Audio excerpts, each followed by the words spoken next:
DxO PureRAW 5 is finally available, and I had a sneak preview before you could buy it.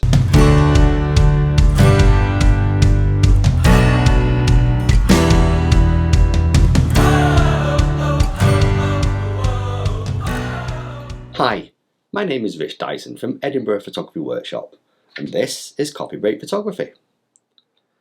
At the end of February, DxO announced the latest version of its RAW processing tool, PureRAW. You can finally download PureRAW 5 starting April 15th. However, I used the final beta for a few days before the launch. So, does the upgrade hit the mark? Well, let's recall what we were told to expect from this new release by DxO. It features increased processing speed, a cleaner interface, custom presets, a refined general processing that improves chromatic processing, and an extra detailed version of the processing engine specifically designed for the X-Trans sensor found in Fuji cameras. I spent the morning in Edinburgh capturing images that could push PureRAW 5 to its limits. To achieve this, I used my Canon R5, and to try out the new X-Trans processing, my ancient Fuji X-T1. Some of the images were shot outdoors in good light to check the improvements in demosaicing and chromatic fixes, and the rest were shot inside St Giles Cathedral, where I was forced to push the ISOs higher so I could confirm the noise reduction capabilities. Let's start by looking at processing speeds. Using PureRAW 4 with a Canon image, the processing time was 18.3 seconds. That's using a MacBook Pro M4 with 24GB of memory. The same file in PureRAW 5 saved about a second. This time it took 17.48 seconds. It might not seem a great advance, but when I'm processing multiple files after a shoot, every second helps.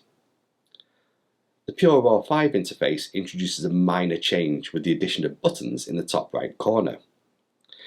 You can now view the metadata related to the file, and you can filter not only by whether an image has been processed, but also by ISO values, f-stop numbers, color labels, picks and rejects, and ratings.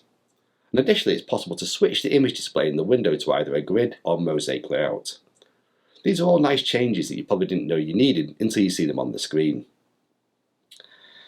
Adding new presets to how you process images in PureRAW 5 sounds like a good addition, which you do by clicking on the preset drop-down in the process settings screen. I must admit, unless you prefer not to have the processing fix issues like vignetting or lens distortions, the standard settings work just fine. I find it difficult to see differences between files with, for example, slightly different luminance values. The changes to the chromatic improvements are certainly noticeable, but again, unless you pixel peek, they won't be obvious when looking at the photo. To see them, flick through the different images and pay particular attention to the histogram. This first picture is the original RAW file taken with the Fuji X-T1. As we move to the image processed in PureRAW 4, you can see that the blue and green channels have separated slightly, with both becoming a little darker. With the X-Trans processing capability, the green and blue channels separate even more, with the blue channel shifting back toward the lighter end of the histogram. Changes are definitely occurring, but in my opinion I see very little difference in the image other than the application of lens corrections. The most significant change in this release is aimed at Fuji camera users.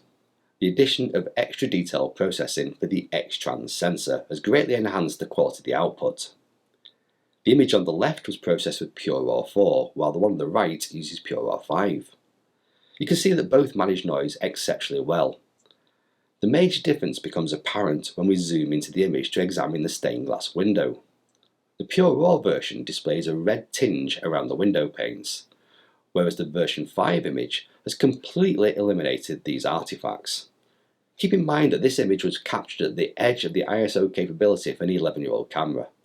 This is pretty impressive processing.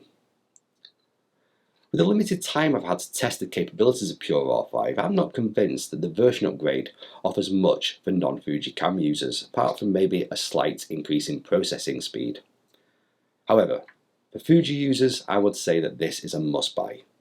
The advancements in processing will significantly enhance your images. If you purchase PureRAW 4 after the February announcement, you'll be able to automatically upgrade to PureRAW 5. For the rest of us, upgrading from PureRAW 3 or 4 will cost £69.99 or €79.99 or $79.99, Your users will pay £109.99 or €119.99 or $119.99. If you've enjoyed this video, it would be great if you could like it and share it by clicking on the thumbs up button below the video. That way, a few more people will get to see it. You can also subscribe to the channel by clicking on this button here. I send out a monthly newsletter to my subscribers with news about photography, as well as exclusive offers. Scan this QR code to sign up. My name is Rich Dyson from Edinburgh Photography Workshop, and this has been Coffee Break Photography. See you next time!